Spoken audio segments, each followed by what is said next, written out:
Deepak sir, we are live. Please go ahead. Thank you, Harish. Welcome and good morning, ladies and gentlemen, dear friends, students and faculties from across the nation,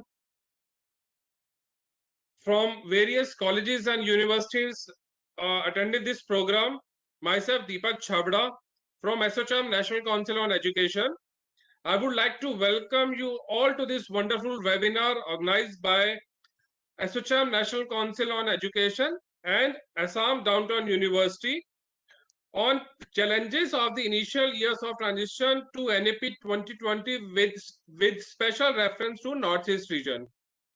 I would like to welcome our eminent speaker for the day, starting with Shri Saju Wahid Sahab, IAS, District Magistrate and Collector, South Tripura. Welcome, sir.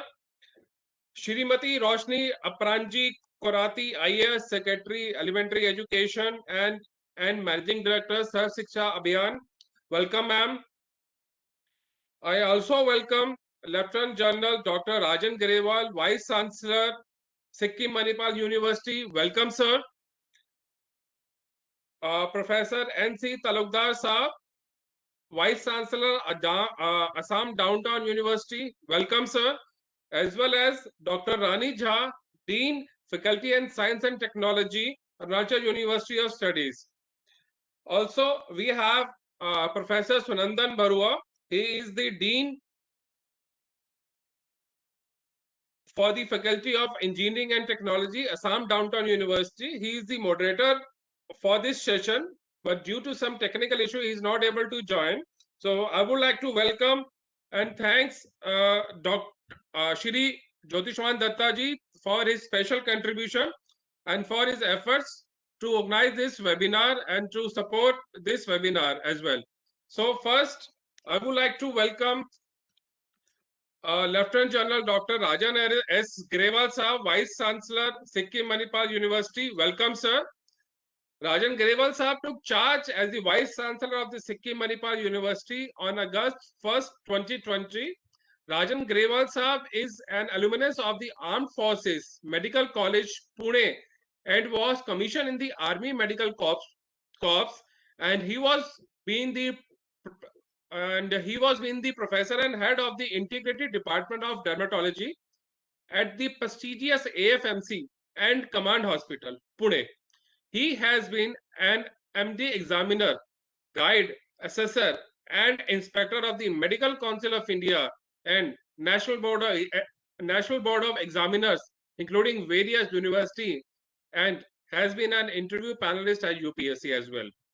He was elected as the National Vice President of the Indian Association of Dermatologists. He has various scientific research publications to his credit and has contributed noteworthy chapter to textbooks. I welcome Dr. Rajan Grewal ji to the webinar, and now it's over to you, sir. Please.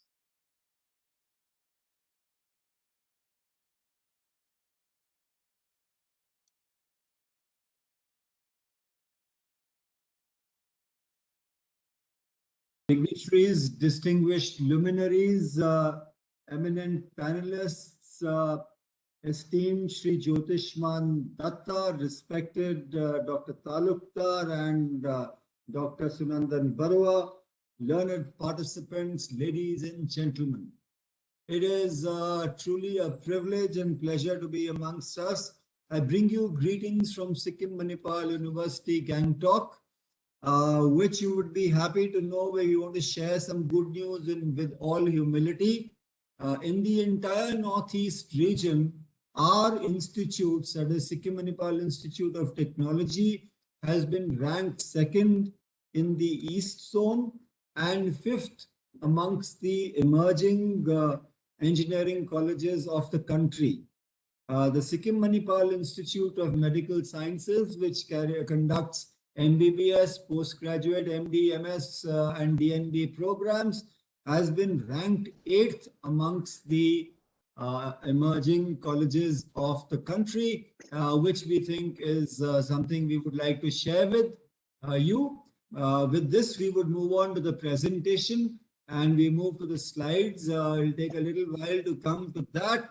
So we're going to talk about the challenges which emerge in the context of the unique northeastern region and with special reference to HEIs and in our concerted efforts to implement the promising avenues of National Education Policy 2020, apart from the challenges, we would also be suggesting a way forward. So we have 8 sister states, vast diversity, united by geography of being across neck of country. The Northeast landscape has various and variable growth, development, and gross enrollment ratio indices with heterogeneous literacy amongst and within the states. There is also limited access to high-quality educational opportunities in the region. Our aspirational educated youth have few employment avenues available intrinsically, and there are also constraints on cross-pollination of educational role models to upscale Northeastern the HEIs. As a pandemic, the socio-economic challenges and cultural differences also play a part, the bottom line being one size does not fit all. To quote our iconic and visionary Prime Minister, we do not run governments on the whims of an individual. Our progress is reforms driven, our reforms are policy driven, and our policies are people driven, hence the emergence of the National Education Policy, which is indeed a very promising avenue. What are the concerns in the contextual framework? So there is, when we come to the vision of National Education Policy, I'm just tweaking some of the vision over here. Actually, in the Northeastern region, the relevance to global sustainable goals is a little questionable because we are still struggling with regional sustainable development goals. There are also limited launch pads to upscale multidisciplinary education with flexible avenues to incorporate value-added higher education, as also cutting-edge research and high-quality innovations are something which we may not be entirely ready for. There are challenges we face in the transformation of the education system in the Northeastern region. And we really have to focus, the goal says to focus on national development, but we have to regionally configure our development. To quote Bob Hudson, David Hunter, and Stephen Peckham, they've identified 4 contributors to poor policy implementation and these are dispersed governance, inadequate collaborative policy making, and vagaries of the political cycle. So what are the first issue is funding and financial constraints. So the National Education Policy envisages increase in educational expenditure from 4.6 to 6%. On this, it might look like small, but it is a huge quantum leap to get there with the challenges of the COVID pandemic and the economic slowdown that has occurred thereabouts, and therefrom will need higher focus investment in ramping up our national education policy implementation in our region's HEIs. The way forward we suggest are public-private partnerships, which should be onboarded, wherein the private sector, corporate and industries can contribute and collaborate for the fast tracking of transformation of our higher education in the region. We also need harmonious synergy between central and state governments because education is a concurrent subject with our HEIs, the non-governmental organizations, industries and corporates. And we've coined a term of acronym of GOHEN-JIC without any role ambiguity amongst the various stakeholders. What we also propose is a regional academia, industry and corporate consortium which should be funded optimally. Now, what are the value additions which we need to a factor to bring about a paradigm shift. One that, multidisciplinary value-added flexible learning is a goal of the national education policy. However, we suffer not just in the region, but perhaps in most parts of the country to function in very straitjacketed silos of curriculum, syllabus, courses, which are compartmentalized very rigidly. So what do you think is the way ahead? Is to have a shared value-based learning focused curricula with ramped up pedagogical strategies to configure flexible courses to fortify our foundations, as also enhance cognitive enhancement, optimal skill development, basically with the aim for better employment preparedness for our deserving students. Regional curriculum conclaves is what we should do together amongst the Northeastern universities, and collaborations are imperative for improved results. Now, the scalability issues.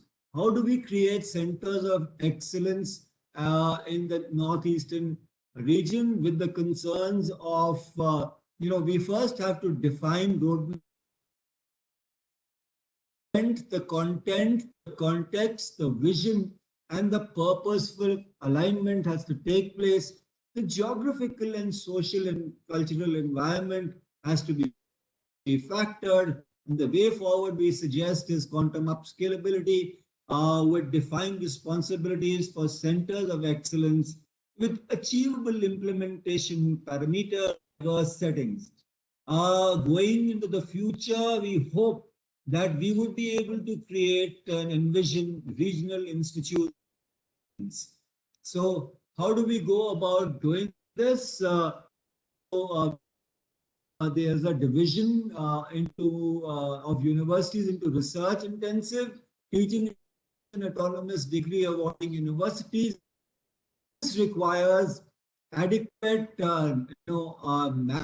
NAC gradings, that's the National Assessment and Accreditation Council, which the NEP to NAC, and these have to be leveraged, improved, so that we become research intensive universities. We come to research a little late.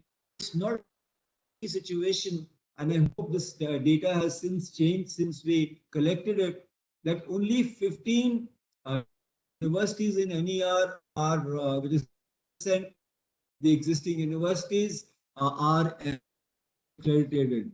Low accreditation, adversely affects every parameter, including student enrollment, progression, attracting good faculty, and research grants and endowments from various regional. The way forward is to cooperate with the National Research Foundation and central governments, PPP models, the funding agencies, and of course, the industry and corporates to enhance research grants. And we should also create try to create a national, Northeastern regional foundation. So this is a kind of a to take that. We start with consultancy amongst ourselves. We, create a culture of innovation. We have knowledge transfer partnerships in the Northeast, collaborations with the players in the Northeast spectrum, and envisage research and technology consortium should be transformation in nature. The faculty development programs is also a concern with limited pool of evolved 21st century ready and skilled modern pedagogies and methodologies. This is because of low investment in improving qualities to prepare future ready students, which actually requires a vast cohort and huge investments for training our faculty for the millennium needs, which are enhancing with every passing year. The way forward is to reconfigure our pedagogical and academic strategies and techniques, and of course conceive regional faculty development programs where we can all cooperate and participate together. A collaborative capacity building of teachers and faculty is the need of the hour.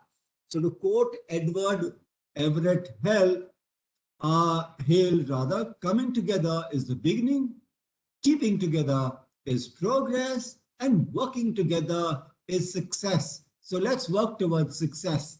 So integration, really vocational education here, 50% our learners have to be educated on the vocational frontier by 2025, which is a very distant goal, because actually as per surveys only 5% are readily employable graduates and 15% require significant investments, the rest are not.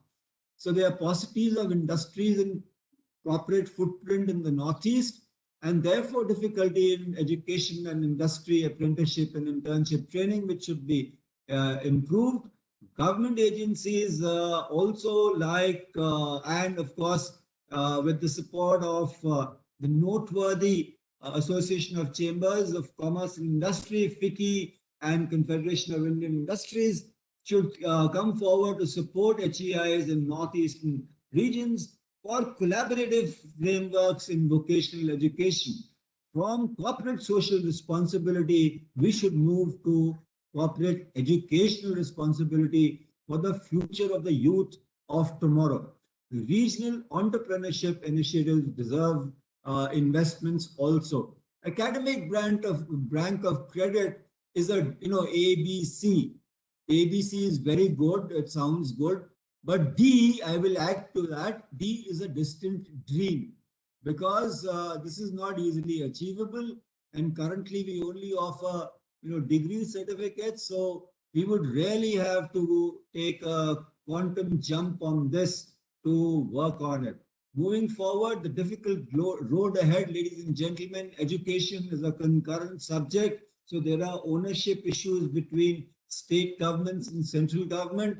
This would require astute planning, coordination, monitoring, collaboration between all stakeholders, optimum infusion of human, infrastructural, financial, and all kinds of resources which are crucial for optimum outcomes, collaboration in initiatives and plans amongst us in the Northeastern higher education institutes, with a phased approach, because you suddenly can't jump and take a quantum leap, and prioritization, stratified sequencing of checkpoints to see critical and urgent actions are given impetus, and a comprehensive analysis with periodic reviews and collaborative course corrections are important for efficiently dovetailing our successful outcomes.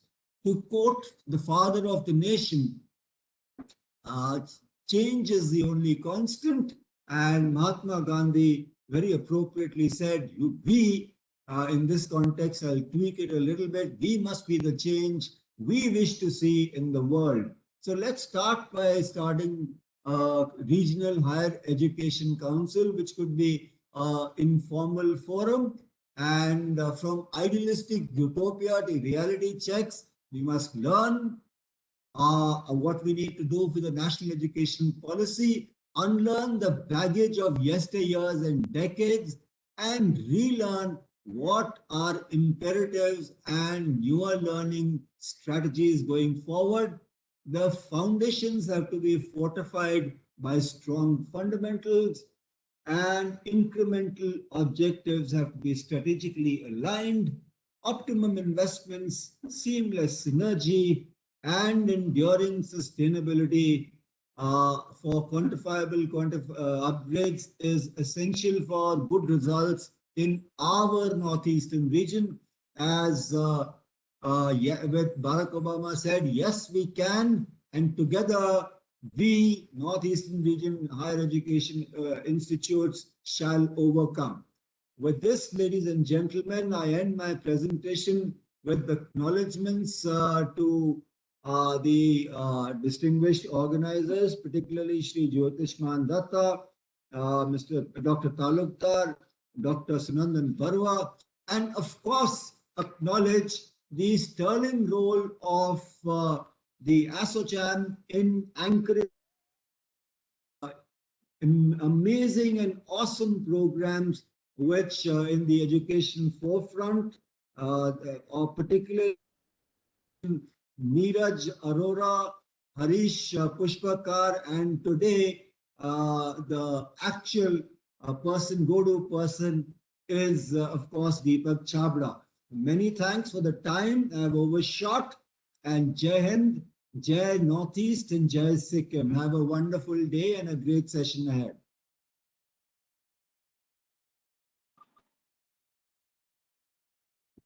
Thank you so much, Dr. Gravel, sir. This is Sunandan, and I hope all of you can hear me. Yes, sir, please. Okay, first of all, my sincere apologies. Somehow WebEx threw me out every time I tried to enter. So sorry I could not start the session, but let me thank Dr. Gravel, sir, for that very informative presentation on how India should proceed. I would say India in general, or Northeast in particular, should proceed systematically, phase-wise, for the implementation of the national education policy. Now, without wasting time, I will now move over from the beautiful hills of Sikkim to another very beautiful state of the Northeast, Arunachal Pradesh. And unfortunately, Professor B. Mohan Kumar, Vice Chancellor of Arunachal University of Studies, he could not join us today due to an urgent meeting, but we are extremely happy to have with us Dr. Rani Jha, Dean of Faculty of Science and Technology. I welcome you, ma'am, to this forum, and please do share your thoughts on the National Education Policy 2020 and how is Arunachal University of Studies moving in the phase-wise implementation of the NEP.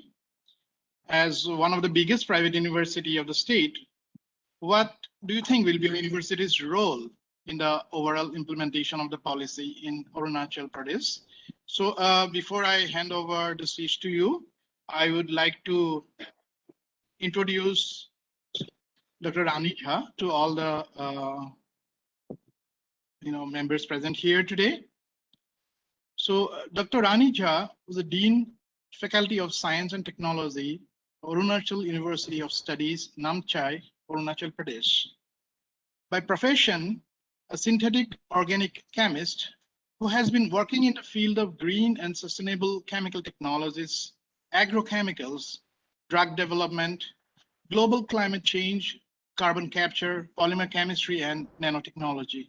Very happy to know that you are into nanotechnology, because personally I am also very much engrossed with nanotechnology. Over 15 years of experience working in Germany, USA, and India in academia and industry. She has guided more than 30 postgraduate students and 2 PhD students, published over 50 articles, conference papers, US patents, scientific review to several international journals, organized many national and international conferences in USA and India on climate change and natural resource management, skill development program coordinator at AUS, NAMSAI. Ma'am has conducted programs on bamboo crafts and propagation and management of bamboo by NV's MOEF, Government of Arunachal Pradesh, Itanagar, Arunachal Pradesh. Now, we look forward to your presentation, ma'am, and the stage is yours. Thank you. Thank you, Professor Sunandan Borwa, sir. Thank you, Deepak. First of all, let me thank ASSOCHAM and all the associated members for giving me this opportunity to share my thoughts on NEP new education policy as of today. Respected eminent speakers of the panel and all the members out here, it gives me great pleasure to come here among you and share my thoughts on this new education policy, more specifically with reference to the northeastern region. And I would be highlighting a few of the ideas and roles and where Arunachal University of Studies stands and how it is going to be facilitating the transformation or the transition of the NEP in the northeastern region. To begin with, let us first look at some of the major challenges of education sector in the northeastern region. First and foremost, what we see is geographical constraints.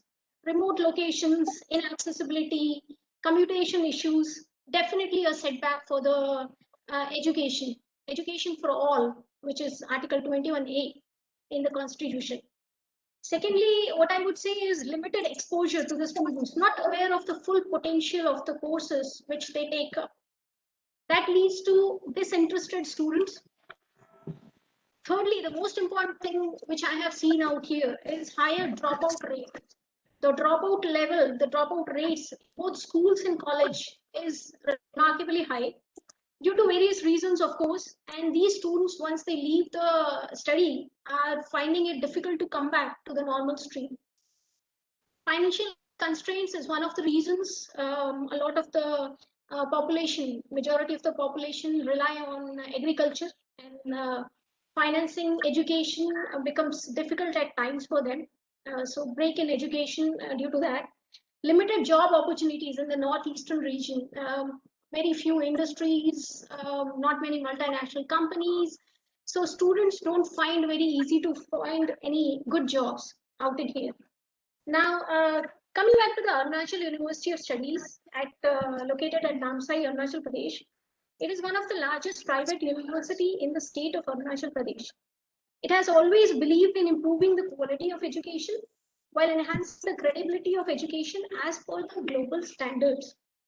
Since its founding in the year 2012, AUS, or the Arunachal University of Studies, has redrawn and redefined the actual definition of holistic education through the state of an art, intellectual and creative pedagogy.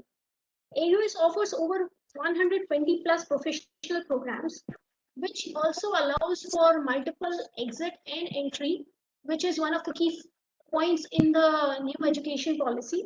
We already have it in place, and it pushes students to realize their true potential for advancing their career growth. One of the key points in new education policy for teacher education has been given that by 2030, the minimum eligibility criteria for teachers will be a 4-year integrated B.Ed program. I'm happy to share here that at Arunachal University of Studies, we already have this in place. We offer a 4-year integrated BA B.Ed program and a 4-year integrated BSc B.Ed program in arts and in science. Along with that, we also offer a lot of skill development projects, different programs associated at the university. I'm going to share with you all today. And we also have vocational courses in various trades. Now, in terms of research, being a researcher, always think how to enhance the research and how to incorporate research in every aspect of the academia. So at Arunachal University of Studies, we take research very seriously. We encourage students to take up research at the undergraduate and the master's level and at the graduate. We also have additional credit points for research and extra co-curricular activities. This, of course, is in line with the updated curriculum, which we keep on doing every now and then. Now, the recent pandemic has taught us many things. And one of the main important thing is dependency on technology.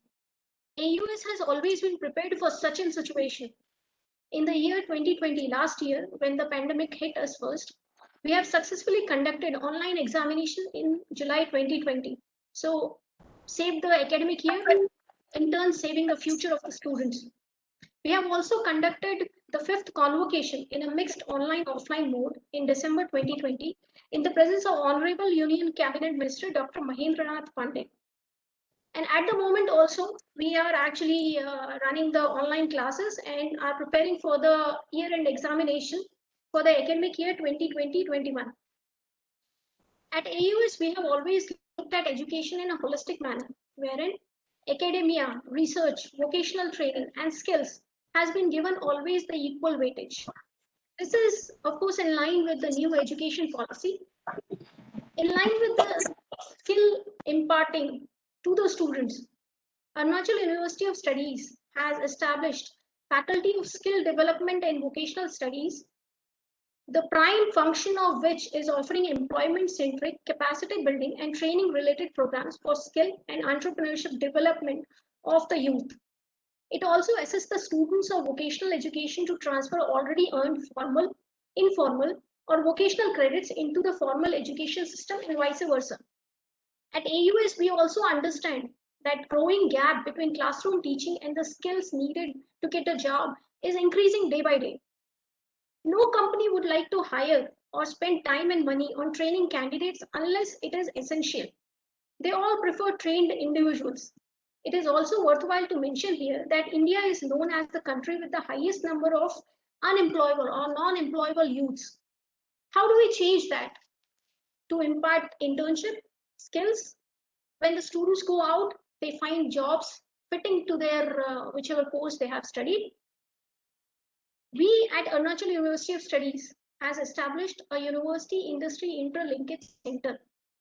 The primary aim of this is to develop collaborations with the institutions and industry for promoting the university industry interaction and providing internships to the students while they are doing the course. One of the advantages of this university industry interlinkage center is when the students are doing internships, often they get absorbed in the same company where they are interning, which is excellent. Recently, All India Council for Technical Education, AICTE, has appointed Arunachal University of Studies as its National Employability Enhancement Mission NEM facilitator for the Northeast region. It helps for providing on-job training or practical training to the less privileged youth by the active collaboration of industry, and also counter the issue concerning skilled labor scarcity in India. Now, from the Ministry of Education, the Board of Practical Training Eastern Region has approved the Arunachal University of Studies to conduct courses under Apprenticeship Embedded Degree Program, AEDP, most commonly known as, starting from academic year 21-22. It includes courses on food technology, various other radio technology, and etc. And it also has, in combination to study in the classroom, internships. And this AEDP program becomes one of the close partners. It is one of the lined programs in implementation of new education policy by Government of India. RPL is another program which is running at the university, which is recognition of prior learning. It is for the ones who have not taken any formal education, formal training, but informal training in various trades. This RPL helps in assessment and certification of the individuals and also helps them explore different options in skilling and upskilling to bridge the knowledge and skill gaps. We at AUS believes in holistic development of students, and for that we offer students internships not just in national institutes and in industry, but also we have international tie-ups. With different courses, a student can earn a degree jointly between Indian University, AUS, and a foreign university. Apart from academics, AUS also promotes 100% engagement in social activities. A student should also be socially active, with multiple events, seminars, and workshops being conducted every month.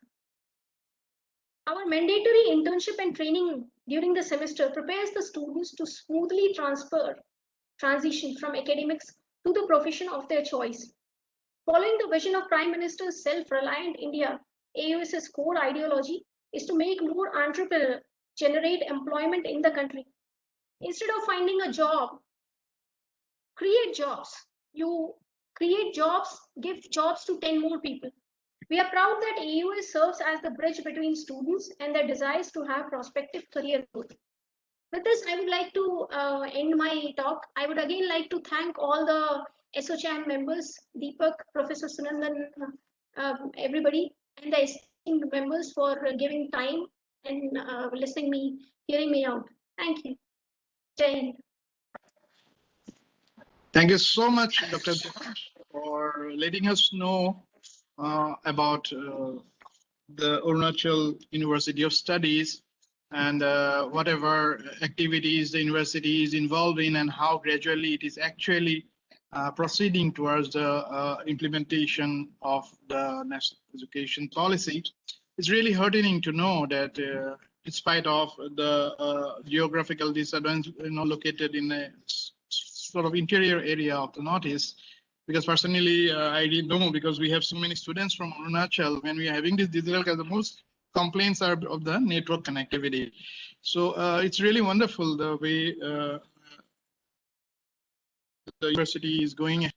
Congratulations to you, and thank you so much for your valuable insights. Thank you. Well, the national education policy plans big changes in the fundamentals of our higher education system and matters that have been stumbling the quality of education for decades. The proposed Higher Education Commission of India, with its 4 verticals, will definitely empower higher education institutions.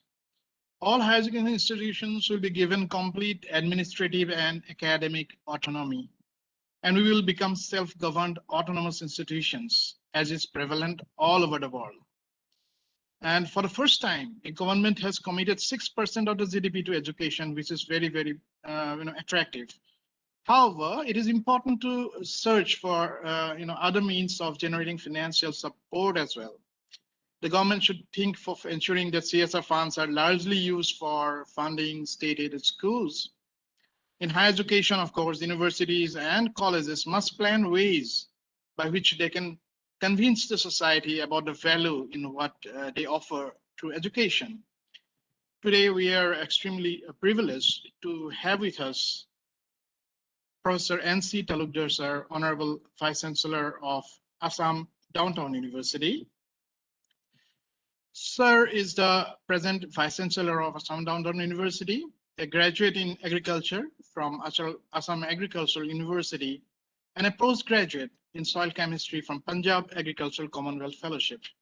He completed his first postdoctoral studies as a FAO Fellow in the Robert A. Smith Faculty of Agriculture, Food and Environment under the Hebrew University of Jerusalem, and second postdoctoral as DBT, Government of India Overseas Associate in Rhizosphere Community Dynamics Research from the University of Warwick in the United Kingdom. Sir has worked in a number of academic and research institutions of the country in various teaching, research, and extension positions. He has made notable contributions in relevant areas of higher education as a visiting professor, resource person, expert member, chairperson in various regional and national organizations. So, sir, how is Assam Down Town University preparing to implement the National Education Policy 2020? A noteworthy point of the NEP is that it provides for a research ecosystem under the stewardship of the National Research Fund. It aims at providing the required impetus to grow the R&D agenda by way of building a research ecosystem comprising of the government, universities, research institutes, and industries. How, according to you, should the universities prepare themselves to better implement the research component in the national education policy? Over to you, sir, for your presentation. Thank you very much, Dr. Barua. Namaskar and good afternoon to you all. We have very distinguished panelists amidst us, Lieutenant General Dr. Rajan S. Growal, Dr. Rani Jha, Sri Raju White A, Srimati Rashni Aparajit Korati, and I, on behalf of the Assam Down Town University, because we are also a co-host, welcome you all to this panel discussion. And I also express my gratitude to the Mr. Jyotisman Datta, Management Trustee, and also ASSOCHAM, who have taken a big interest in getting us here all together, all of us, at least 6 persons together, to deliberate on the new education policy and challenges that we face. And we also are joined by a number of participants who have been listening. I think they're all serving in different institutions in academic profession, research profession, and I'm sure that combined like their participation and like what comes out of this deliberation, they will also be able to put their input Like first, as we have all seen, Dr. Grewal has articulated the different facets of new education policy and constraints, the challenges that overall challenges that Northeast India face. And in Dr. Rani's speech also, it was echoed that being in a remote part of the country, this region has several constraints, because last 70 years when I can say the old education policy was running, or the education policy which we are in now, under that education system itself, this region was lagging behind in almost every aspects. Now come this new education policy, it's an opportunity, but like the strength with which we'll emerge into, we'll move to this or have transition. Now currently we are in the transition phase, so the challenge lies there itself. If we compare a region of the country which relatively more developed, academic institutions, many brilliant academic institutions doing great, so for them to moving to the new education policy perhaps will be not as challenging as ours. I just want to draw your attention. Recently, the AICTE chairman, Professor Saraswat Bude, he addressed several vice chancellor of the country and director of different academic institutions on the new education policy, like how we prepare to move into this new education system immediately from next year. That there are questions as to the how do we, like I'm going to deal with some specifics. For example, let us say the graduate program will have either 3 years or 3+1 research.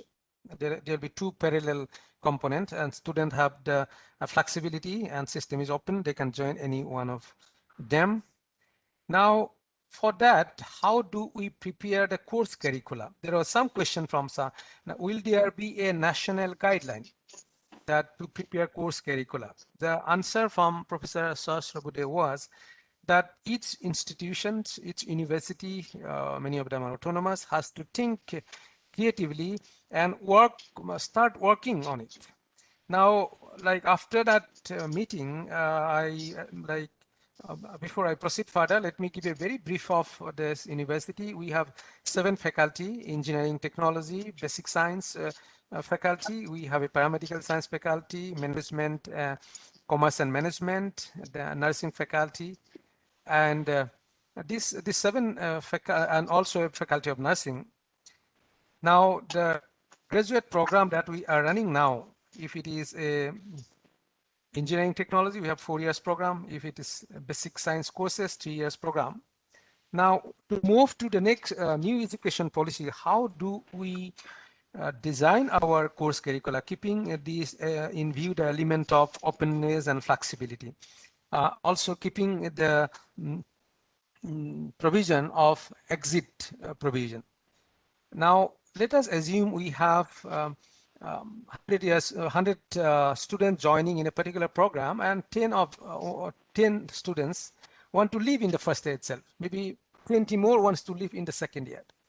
Now, perhaps the essence of this education policy graduate program is that if someone leaves in, like when somebody dropped out in the first year of our earlier graduate program, like we are not sure how much they were equipped to cope up with their future life, to get a self-employment or to employment with only first year program completion.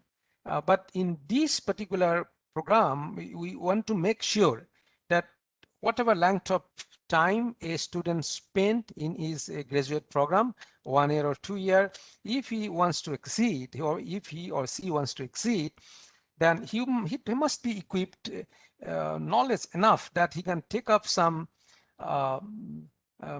profession, some personal venture for his own livelihood, or he feels confident even to apply for jobs in private or public sector. So given that scenario, how do we design the course? That's a challenge. In fact, when I met with deans of the 7 faculties. So we deliberated on that, and they have started working on it. So this, in fact, to come up with a concrete package, a very sellable package, a very useful package, it will need huge amount of exercise. I thought that this gathering of universities in this kind of discussion should or this should follow up with meeting with deans of different universities of Northeast. At least initially few universities, maybe those universities, there are 15 or 20 university having accreditation, where in specific area, in engineering sector, in basic science, or in management, they can get together, have workshop, and work out attractive course curricula for these 2 types of graduate program, 3 and 3+1 year research team. So when we talk about challenge in implementation level, this is the first challenge we are facing. The other things that we see, and is also linked to what the moderator, Dr. Borua, said, the research, one major component of new education policy is integration of research and teaching. And we have already seen a bachelor degree with a research component of 1 year. So what is emphasized, that every academic institutions, they during the 4 years or 3 years of their stay in a university, or if one is doing master program, during this period of his academic program in a university, they must be acquainted with the problem that we face, the region face, and the resource that we have. Using this resource and using the tool of science and research, how the regional problem can be solved. So perhaps this is one very important aspect of the new education, that in the past, it was more of a bookish kind of education. We all know that. Dr. Grewal has also dealt with very nicely. Now, another challenge is, how do we design our course to draw the attention, or we provide these students the experience of getting themselves acquainted with the resource and the problems, and how this can be used through the tool of science and technology for economic development, for the well-being of the people of the region.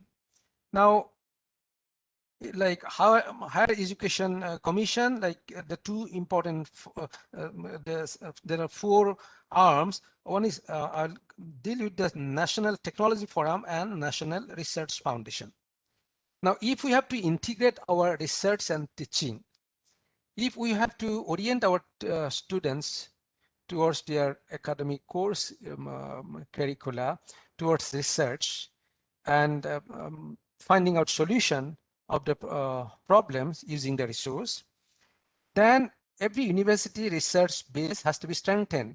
And for particularly for private university, if you, like I worked in 2 national institute, directed 2 national institute, generating, like many of you might be aware that about 4 or 5 years ago, the government brought the issue that the autonomous R&D institution, I was working in the DST institution, Institute of Advanced Study in Science and Technology in Guwahati, that there was a issue raised that all these autonomous institution has to generate 30% of their annual budget. So that was a huge issue with most of the institution, because doing research, generating patent, product, licensing, and earning money, that culture was not there even based of the institute of the university. Now, even in this new education, under this new policy, academic institution will have to generate fund themselves. Even under a circumstance where a government institution has problem generating fund, we, the private university, how much fund will be able to generate? I am in different task force of different funding agencies, DST, DBT, CSIR, and I see that most of the time this government funding agency prefer to like fund government institutions. Of course, this trend is recent time, it is beginning to change.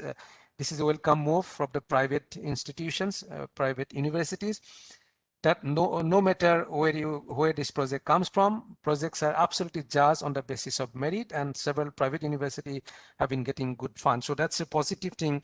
But if you look at the scenario of Northeast universities, this competitive grant that we received in the Northeastern University, I'm talking about government university or government institution, is if ratio can be like maybe 90:10. If 90% of the fund allocated under a particular government agency goes to rest of the country, it comes only 10%. Of course, government also has certain policy, like DBT has a policy of they have a Northeastern biotechnology program under which a special grant is given, and that way even biotechnology research in Northeast India for last 10 years has really come up, a lot of good publications. So several even private university got good share of money. What I am trying to emphasize here, that we must, like we have to join hand. The private university, even the scientists working in the similar field, they can join hand and write collaborative project, and collaborative projects are always given more importance than the individually written project. And we must collectively look for like government, the industry and corporate sector collaboration, because corporate sector 10% of their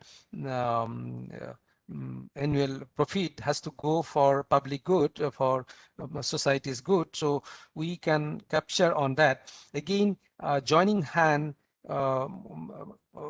in research, writing, developing research project with university, private university, we can join hand, and that can definitely enhance the prospect of enhancing our research base, strengthening the research base of the private universities.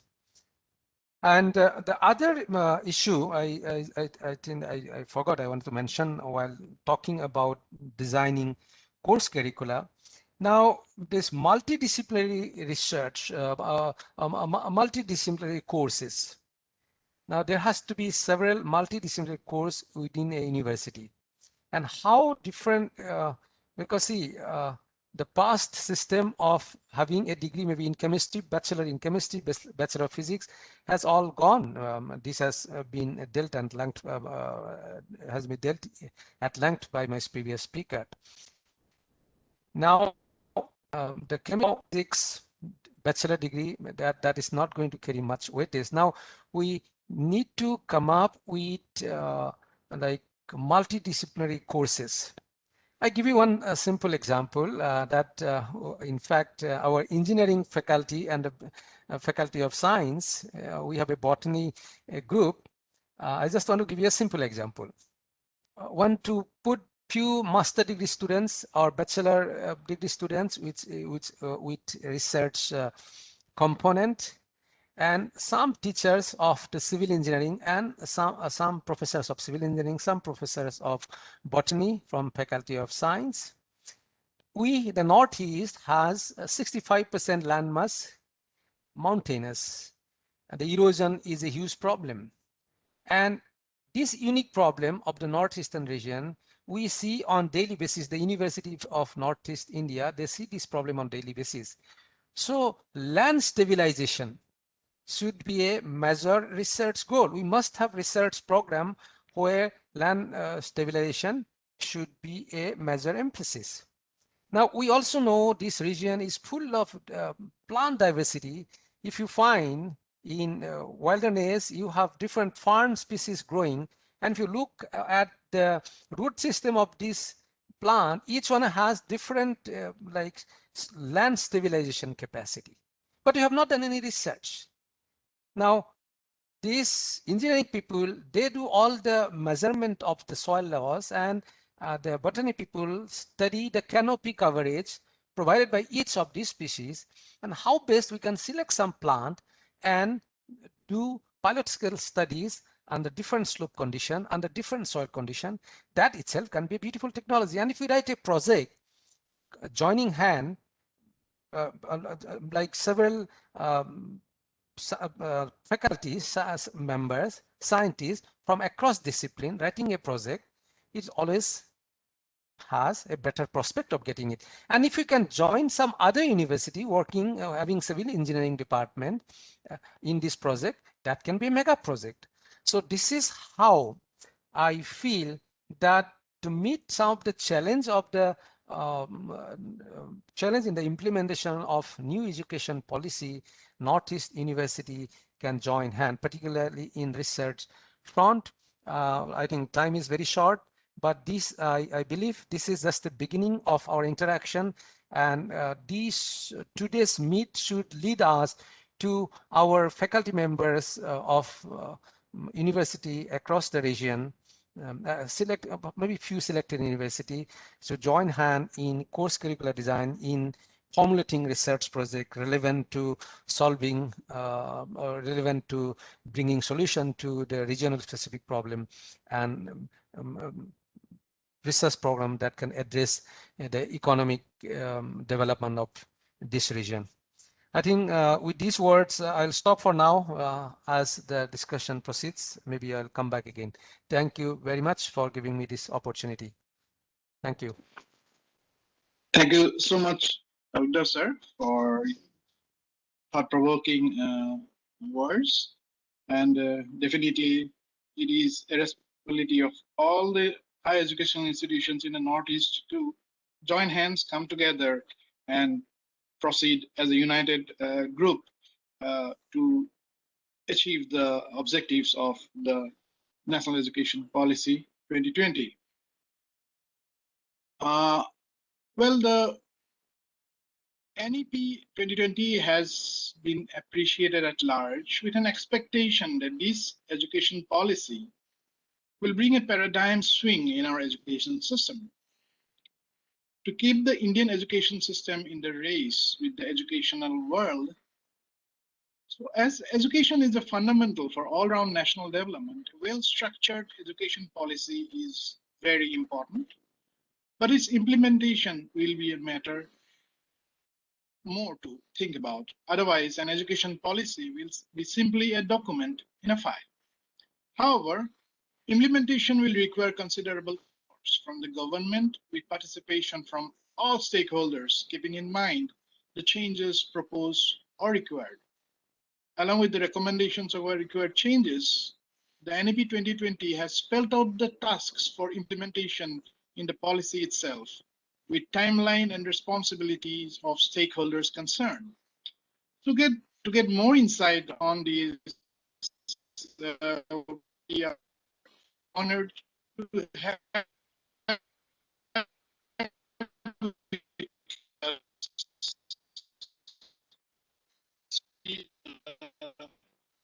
Saju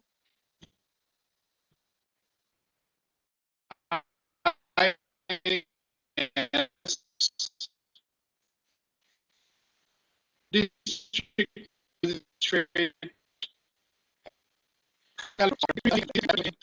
He's an MA in public management. Sri Vahid is an alumni of the Government Model Engineering College in Kerala. So, sir, I'll move over to you now. Please do share your thoughts on how you feel the NEP 2020 will bring in a positive change in the way education is being given right from elementary to higher education. As for the implementation of the NEP in Tripura, how difficult will it be for the government of Tripura? We'd like to hear your thoughts on this. Over to you, sir. Thank you, Professor Sunandan Barua, for giving me an opportunity. Thank you so much for a small brief for this particular program. Mr. Neeraj Arora, Professor Sunandan Barua, Professor N.C. Talukdar, Lieutenant General Rajan Grawal, Dr. Rani Jha, Srimati Roshni Aparajani, and Professor, thank you all. And first of all, I thank ASSOCHAM to give me an opportunity to be part of this panelist and share my few words.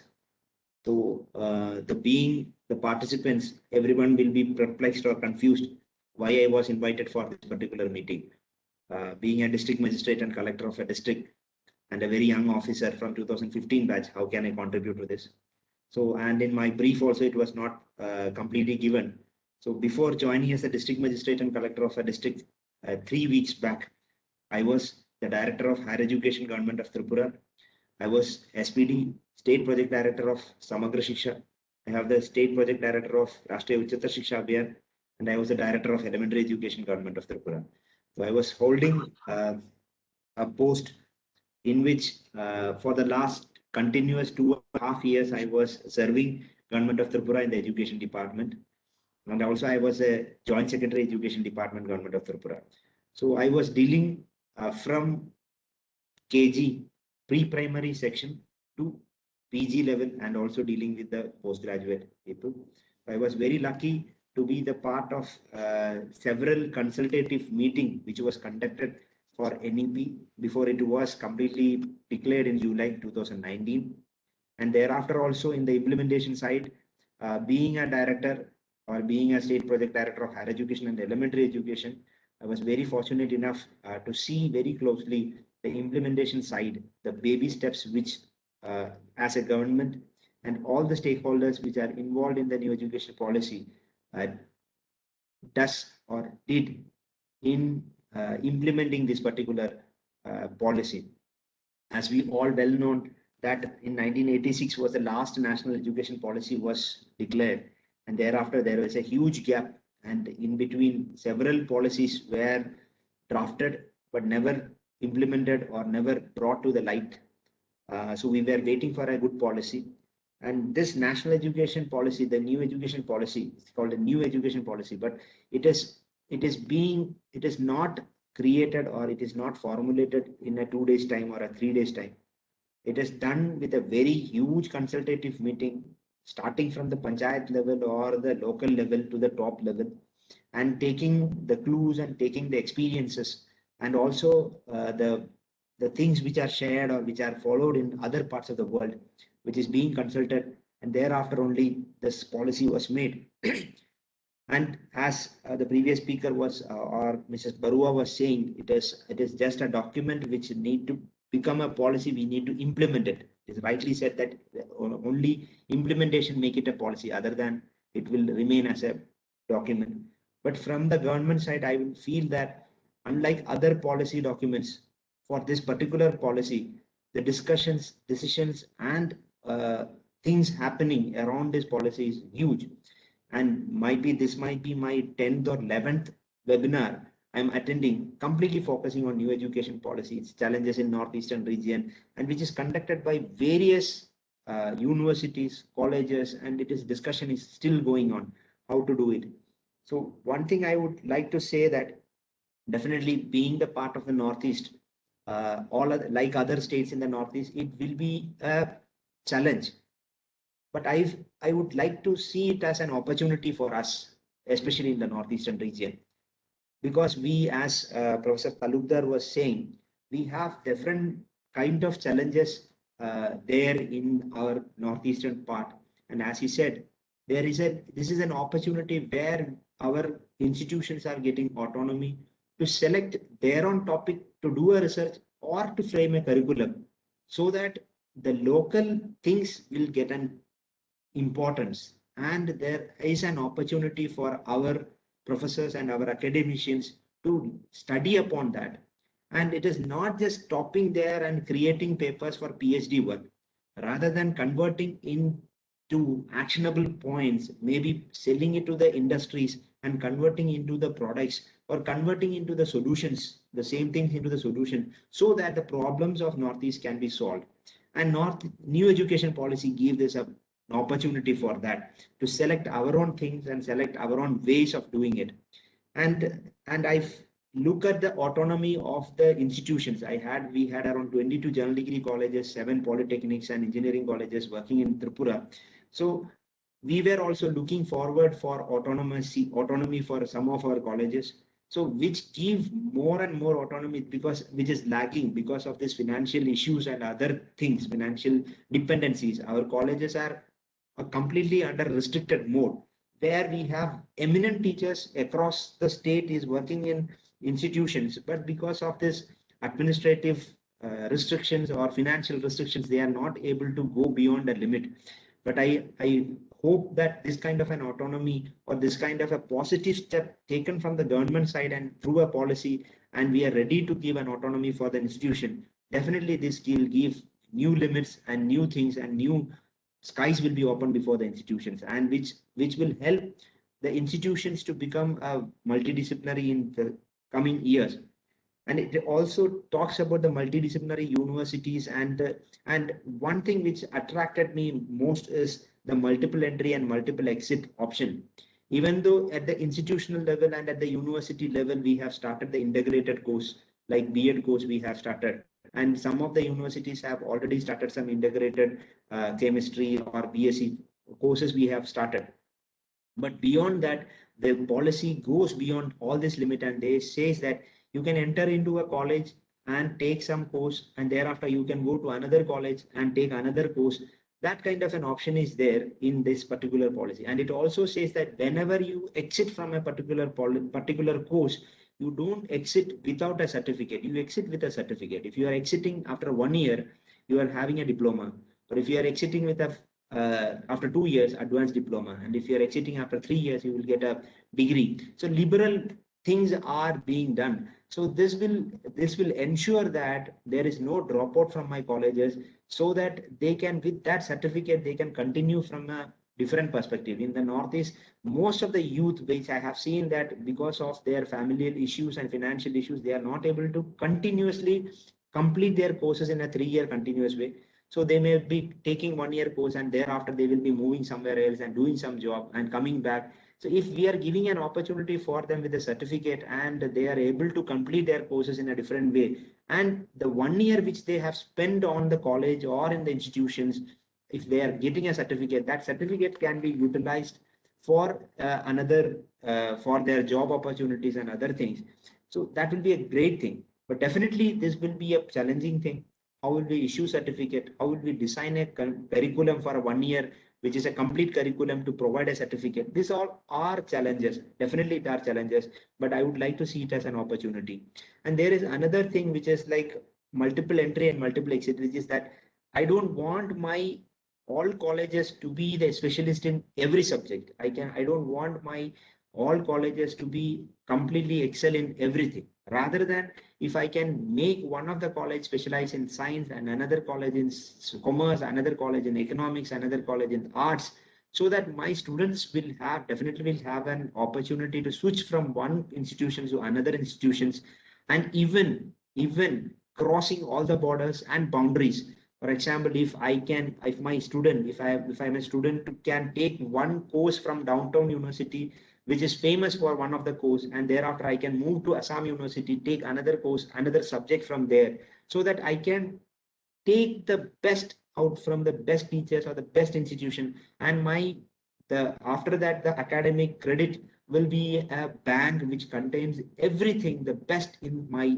area, in my location. And even if I feel that I don't want to complete my course, or I want to complete my chemistry course not from here, but maybe from Kolkata, or maybe from Chennai, maybe from Bangalore, maybe from Delhi, this kind of a wide range of freedom is given to the students, and also the teachers, and also the institutions. So this is definitely an opportunity, and the student who is coming out will be coming out with a fruit salad type of a degree, where he have all the mix and matches and the best in the world.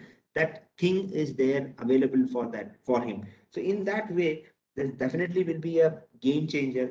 And as the previous speaker said, it will be a paradigm shift. It is not a paradigm shift, it is a radical thing. It means it is a revolutionary thing, which we are not seeing in the country.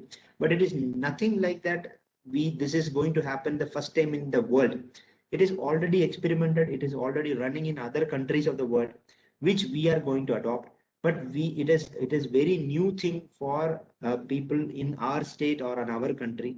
but definitely down the line, maybe it requires more and more refining, more and more input from the academicians and more input from the people like you, so that we can refine and come to a conclusion and come to a policy which can be implemented and which can be implementable. And that thing at the government level, at the highest level, the 4 verticals have been made and independence have been given, financials have been done.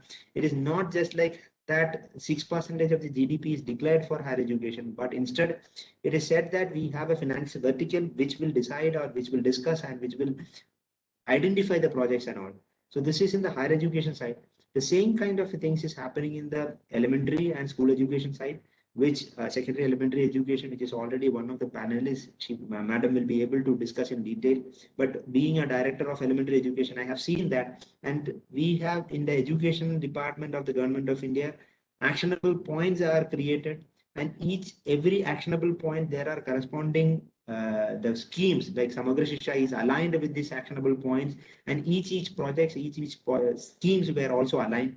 The last year pre-primary educations were converted to Balvatikas and their curriculums has been developed, and so many things are still happening. It is already happening. And from Tripura, last year we have given more importance for learning and numeracy skills, and we are focusing more on the student skill on numeracy and FLN, that is foundation learning and numeracy skills, rather than giving the bookish knowledge. So it is not like that it is still in the books, it is already started rolling. Slowly, the new education policy is being implemented, but the highest challenge or the highest thing is coming to be in the higher education, and the opportunities are wide ranging.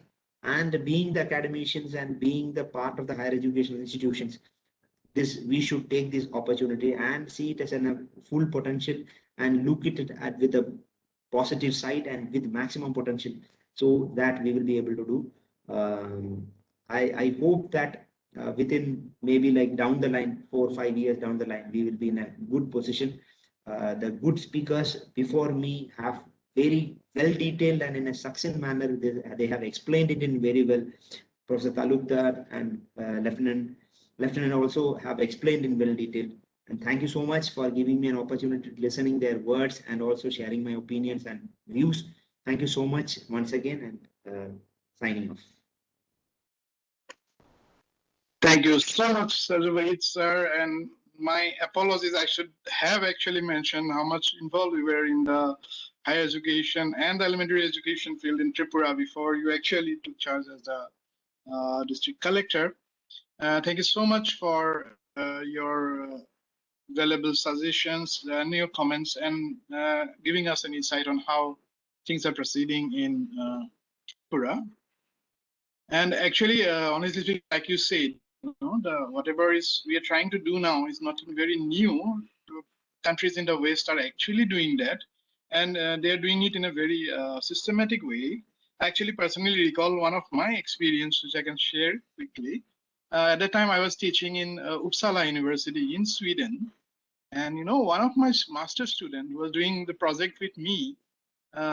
He a Russian student, and he completed about 6 months of work, and then he sent me an email saying that I want to take a break for 1 year. I'll come back after 1 year and complete my project. So for me, it was very strange, because coming from a academic background of India, this is sort of unthinkable. So I actually called him and I said, "What's going on? Why do you take this break?" And he said, "Oh, it's just that I want to learn truck driving." He said, "What?" Yeah, what those trucks? They have tremendous demand in Russia about drivers of those. So since I am in Sweden, I'll definitely take a chance and take that course and get a driving license for it. And I got really interested and fascinated, and I think something very similar is going to happen in our country very soon. And a lot depends on representatives of the government like you to actually successfully implement this. We look up to you a lot for this type of activities to actually happen. Thank you so much.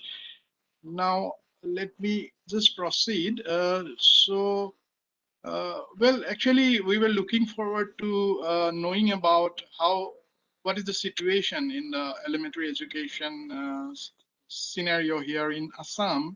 Like you just mentioned, we really wanted to hear from Roshni Korati ma'am about what is going on. But unfortunately, just a few minutes back, she actually informed that her father had actually left for his heavenly abode just some time back. So unfortunately, we will not be able to have her today for these discussions. So I think we can just have some small amount of time for a couple of questions that came up from our participants. And if you permit, I'll just pick up a couple of them.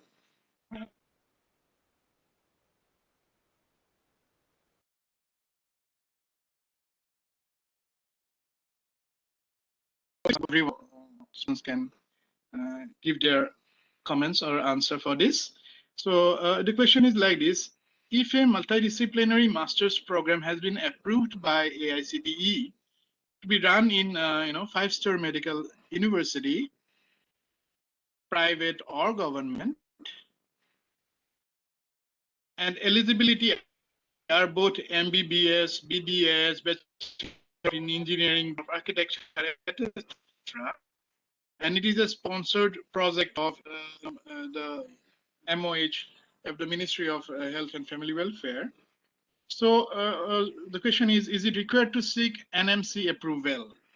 Now, so that is something we actually a bit confusing, right? So should the National Medical Commission give an approval for a course like this, where we can, at the entry level, we can have engineers, we can have architecture students, we can have students on various fields of science and engineering and medicine. So may I request Honorable N.C. Salukdar sir to first give his comments on this?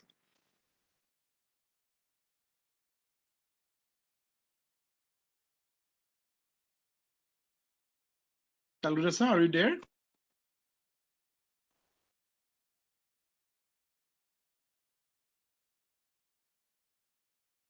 Hello? Can others hear me?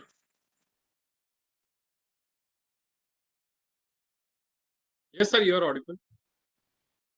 Okay, Talukdar sir maybe is not hearing me. So maybe you can move over to other panelists. Gravel sir, would you like to next question?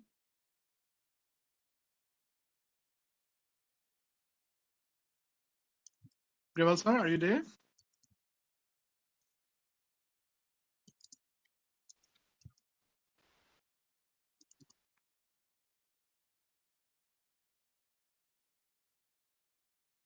Hello?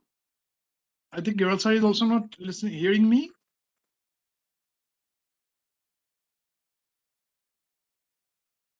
Deepak ji, can you check that out? I mean, you can hear. Let me check the Purva ji. Yeah. Can someone type in the chat box? Am I audible to all of you? Dr. Rani ma'am, you are were you there? just now audible, but you, Okay, Talukdar sir. Yes, sir. Talukdar sir. no, you were not audible. Now you are audible. Oh, okay. Let me repeat the question then, sir.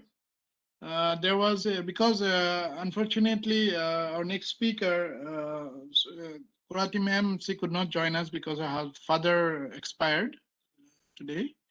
So there is a question we can discuss. The question is like this: if a multidisciplinary master program has been approved by AICTE to be run in a 5 medical university, private or government, and eligibility for admission are both MBBS, maybe BDS, Bachelor of Engineering, Bachelor of Architecture, etc. And it is supposed project funded by HFW, Ministry of Health and Family Welfare. Then should the National Medical Commission give an approval for this? Is it necessary, or how will we proceed? Can you give a comment, sir, on this? I think for me it will not be, because this is somewhat academic administrative matter. This as we all know that these while implementing the policy aspect of it, different administrative structure and guidelines, those I think is beginning, like it is being prepared. And I do not think that at this point of time there will be a very concrete answer can be given. But yet I would think Professor Grewal, Dr. Grewal may like put some view because it's directly related to medical science. Yes, sir. So, Dr. Grewal, sir, would you like to give a comment on this?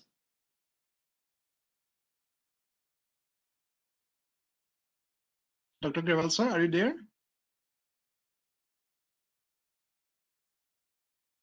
I think he has lost connection, or I am not audible to him.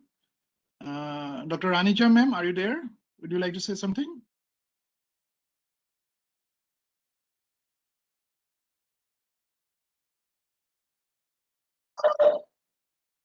I guess this is a more technical question dealing with medical.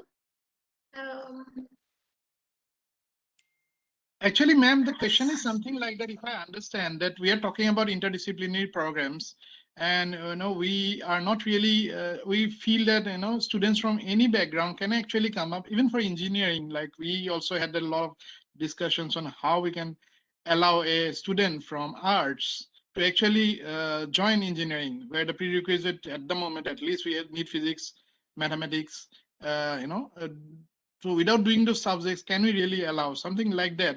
That is a thought actually coming into the minds of students maybe. So how do we really qualify for that? Any thoughts on that from your side? See, there are some prereq subjects, like you said, maths and physics is needed for engineering. Like that, biology is particularly important for any medical field. And Absolutely. although the new education policy kind of is going through, you can choose your subjects, but the thing is, initial years there will be lag of the students who don't have that prereq subjects with respect to the students who are coming with already with that subject knowledge. So it will be more difficult for the student itself, and also for the teachers, I believe, when they start to teach the concepts. Exactly. Yeah. So it actually need to be thought over well before A lot of brainstorming implementation. needed. Yes. Professor Barua, can I mention? Yes, please. Yeah, that's fine. That's fine. That is good. Okay. Yeah. Yeah, it's like, how do you unmute from, or I can't hear the.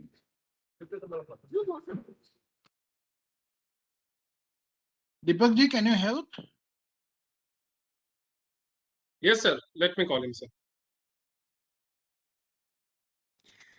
Professor Barua, can I pitch in this particular issue? Like to Absolutely. share my thoughts. Please, sir. Love to hear from Yes, you. sir. Actually, regarding this, this was in detail discussed. Can we allow an art students in engineering or in medical? Why can't we allow them? For example, after 10th standard, my students go to the 12th standard and they are taking an art subject for 2 years. And after that, we are restricting or we are telling that now you cannot shift. So after 2 years, if one of the student is interested in medical or in engineering, why we should restrict him? Because I am an engineering student. After reaching engineering, we are supposed to learn the basic studies. For example, if I'm an art student studying English in my 12th standard, after that I felt like I need to study architecture and I would like to study engineering. Why are you restricting me? It is upon me.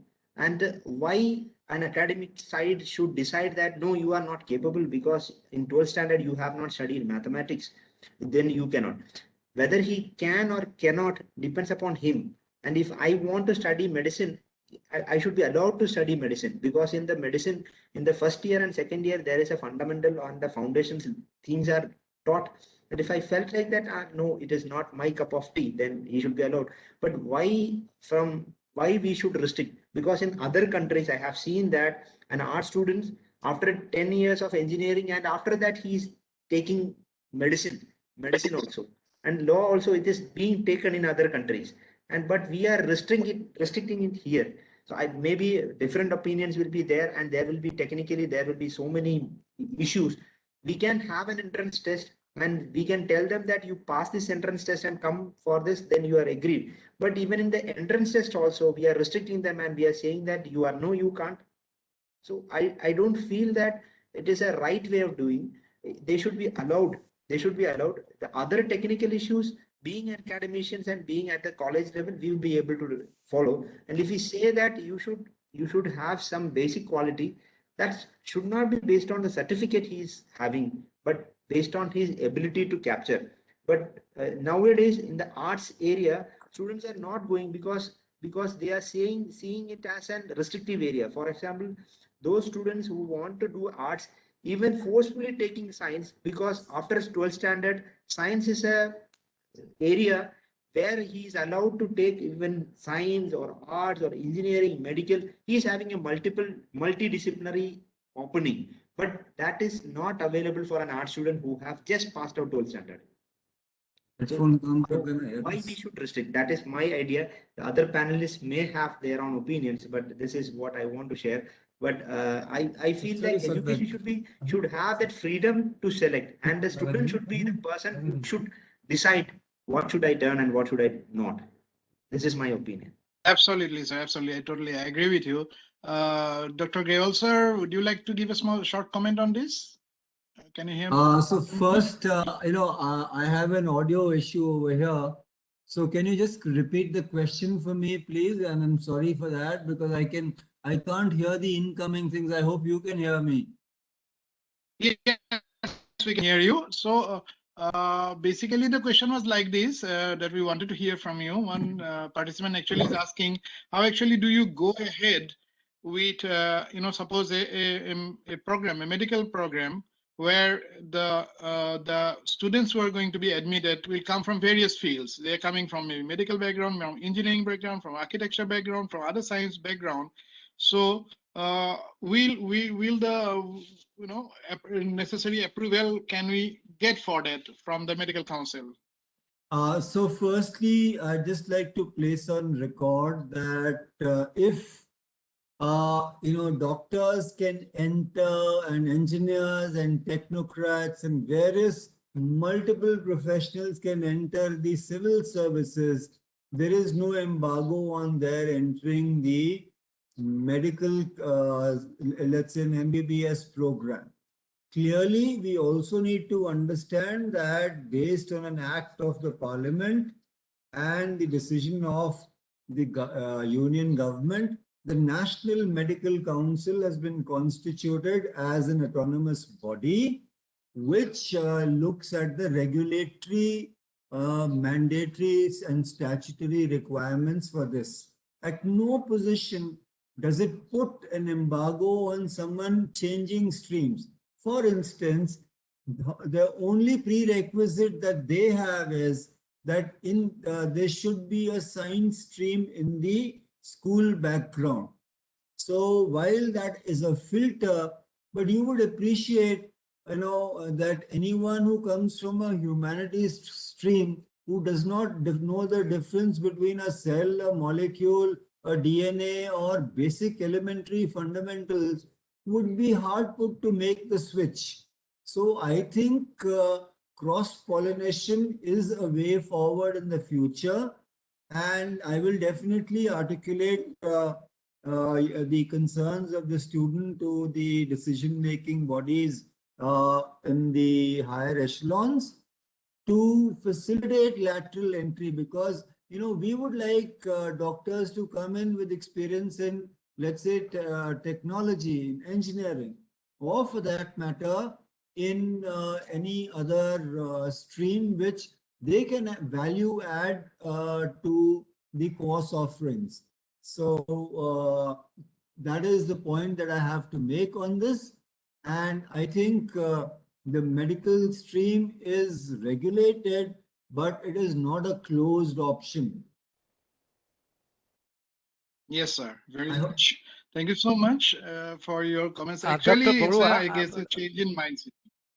Sir? Dr. Barua, I think, yeah, Yes, I got the question now only. I was a little bit of keeping with the spirit of openness and flexibility of the new education policy, how can one prevent to do that? Like, absolutely, I agree with both Dr. Grewal and Dr. Saju Wait. I just wanted to give to this lady who asked this question. The university where I was doing PhD, the computational science head of the department, he was a graduate in arts. He took up, after his graduation in arts, he took a graduate program of electrical engineering. Then he moved to computational science. Then he did again PhD in another subject. So, but see, question is, he could switch because he had history with mathematics subject in his bachelor degree. So in this particular case also, taking a medical program by a person from engineering or any, if he has that base, like definitely it can be done. Otherwise, if it is not done, then it will be against the spirit of new education policy. Thank you. Yes, sir. Thank you very much. I totally agree. And actually, there are a lot of questions coming in, but we decided to wind up this session by 1 o'clock. And we are slightly I think ahead. to be fair to the questions that are coming up and the participants, if we can request for a 10-minute thing, because I'm sure there would be questions which left unanswered, would not be the best way, but we'll respect your decision. Surely, if everybody, all the speakers agree, let's just take 1 or 2 more questions quickly. We can take, yeah, definitely 10 minutes. We can take up questions, sure, because Okay, so that will there's one enrich us question. also, our thoughts. Yeah. Thank you, sir. So there's one question. The question is, how the new education policy will help the students of India to compete with the students of foreign universities in the field of research? So, Talukdar sir, would you like to start this?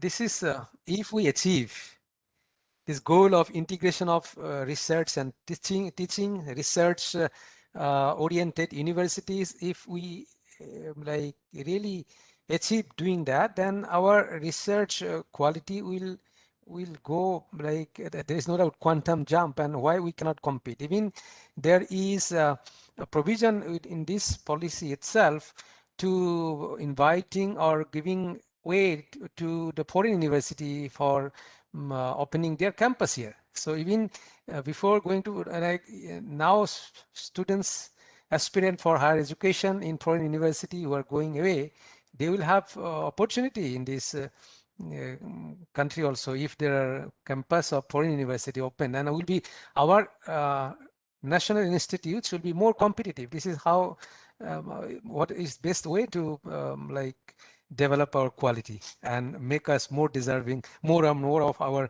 students can compete internationally. Yes, So sir. if I Thank could, you. yes, so Dr. Gral, sir.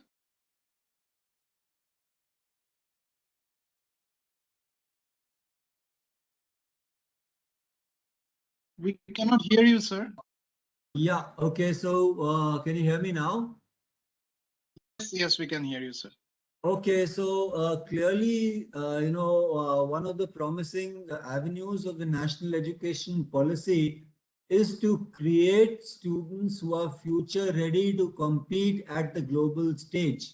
So I think that with the flexibility, with the value additions, with the multiple entries and exits, with the cross, see, at the age of 16 or 17, when we ask students to make a career defining choice of a course program or a curriculum, if they are too young to know whether they are adequately and optimally suited for that and whether their mindset and their shall we say skills or their abilities are suited for that discipline. So when we are able to embed quality with high benchmarks and compete at the global stage, only then can we aspire to enable our students to reach there. Currently, if we see the top 100 universities or 200, There are just less than a handful from India who figure there, and they are obviously institutions of eminence. Right, right, sir. So let me just take one last question for today, and then we'll wind up for today. So there is one question. This is from Brijesh Mathurji. So it says, is it possible to have multidisciplinary education implemented through digital technology coupled with local mentoring and practical experiences? So, he's talking about industry, hospital, social interaction, etc., etc. And so, is this possible? Can we really come up with a program wholly digitally that way? So if I can take that on, because I have an immediate commitment going forward, I would say that while COVID may abate with vaccination and herd immunity, but what will stay is the online, digital, and virtual platforms of learning. They are here to stay because technology has changed the paradigms of learning. Thereby, today, the future of students who are, let's say, who have a job, a career, or a profession at hand, and also want to improve their qualifications, their skills, and their competence to, fulfill their potential. The online digital platforms can be leveraged for enabling them to upskill, upgrade, and achieve higher standards. Going forward, what is regulated by the University Grants Commission is to launch a online digital distance education program, which could be multidisciplinary. It requires a NAC grading of A+, and that most universities in the Northeast do not have. The second thing is that embedding apprenticeships, internships, industry tie-ups, and short capsules and workshops with industrial and corporate exposure will give value to the online digital platform courses to achieve their full potential. Thank you. Yes, sir. Thank you so much. Any other panelists? Any other panelists would like to comment on that? Can I get in, Professor Sunandan? Yes, please. Yes. So, Dr. Grewal has very correctly said. He mentioned that it can be the programs can be embedded with respect to each other. What I believe is, when you think about interdisciplinary subjects, when you talk about choice of subjects from different streams, then it gives a freedom of location first. That is, if I am sitting here and I want to study a humanities subject, but I also want to take up a engineering or a science or some subjects like that, then I can do a practical training at my location. But digitally, I can go ahead and get finish up a course online with respect to, say, arts or humanities, any of the other subjects. So yes, it is possible, and I think the various programs which are still running in the by the government of various states and government of India can help through achieve such a goal. So that is a path forward to mix all the programs, and it is achievable. Thank you. Thank you, ma'am. And since we are running out of time, I think I'll have to wind up this session for today. So, well, like Sri Sajubai ji said, that so much of time has actually been put into coming up with the clauses in the new educational policy. At least a lot of hard work, a lot of discussions at various levels, and like you mentioned, right up from the panchayat level up. So there is definitely, this has been a very, very meticulously prepared document. And initially, for us, this changeover looks difficult, maybe, or I can quickly share a personal experience, because when we were trying to brainstorm on how we are going to implement this, And the first meeting I had with the faculty members of engineering and technology, that how we are going to plan out for a moving out in 1 year, 2 year, 3 year, that way. Well, the first day's unanimous decision or comment was, it is impossible. It is not possible to do this. And I believe me, after 3 such brainstormings, we actually came up with quite a well-designed thought on how we can proceed with this. So this is very much doable. Plus that we need to think differently, not the stereotype thinking or how we had taken our education. We have to really think in a different way. And like all you have said very confidently, that this is doable and we are going to do it. And we are actually proceeding step by step into moving into the real implementation of the National Education Policy 2020. And we are quite confident that we'll reach the target of everything that is inside for 2035. So since there's a lack of time today, so the other questions we'll keep aside, and hopefully we can have another roundtable discussion, because like Dr. had said, that we all need to join hands together, especially all the higher educational institutions in the Northeast. So this type of roundtable discussions definitely open up a lot of thoughts, a lot of possibilities, and we all can help each other in achieving this dream. And I want to personally thank each and every resource person who had given their valuable time today for this wonderful discussion. And of course, I really have to thank ASSOCHAM, all the members associated with the organization of this particular webinar, and of course the participants. So this is a joint venture of ASSOCHAM and Assam Down Town University, and there are many other people who have put in their support. I want to thank each and everyone for this wonderful discussion, and I look forward to more such webinars in the future from ASSOCHAM. So special thanks to Nirji, Pradeepji, and we look forward to many such interactions in the near future as we gradually proceed towards the successful implementation of NEP 2020. Thank you everyone for your time, and looking forward to meeting you all again on a virtual platform, if not an actual platform at the moment. Thank you very much. Thank you, sir.